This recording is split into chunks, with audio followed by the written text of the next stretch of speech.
Chapter 9. Is it in heaven a crime to love too well? Alexander Pope, 1688 to 1744.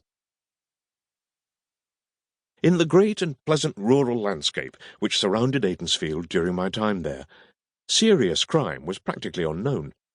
Certainly there were many minor thefts, most of which were never officially reported, and I'm sure there were motoring offences which never came to my notice.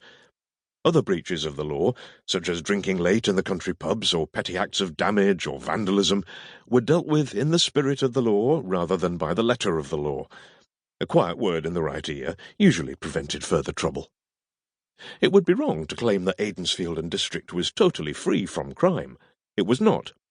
Every so often, an outbreak of criminal activity would occur, usually of the kind described as petty damage, theft, or the unauthorized borrowing of cars. There were some house-breakings, shop-breakings, and poaching, and if we suffered 3 crimes in the district during a month, the local papers described it as a crime wave. These waves were very tiny, therefore, more like ripples on a village pond than the kind of waves that swamp ocean liners. Nevertheless, they did cause distress to the victims, and this in turn caused anxiety among the villagers. From my point of view, these crimes, minor though they were, did involve my colleagues and me with extra duties. There were observations, report writing, and court appearances, but I did not mind.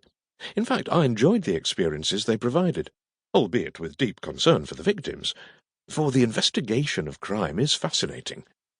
To investigate and detect crime is probably one of the major reasons for anyone joining the police service.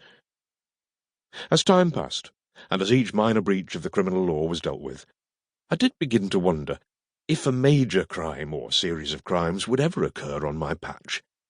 I began to feel that this period of peace was too good to be true. And then, in the spring of one year, I was faced with an outbreak of arson.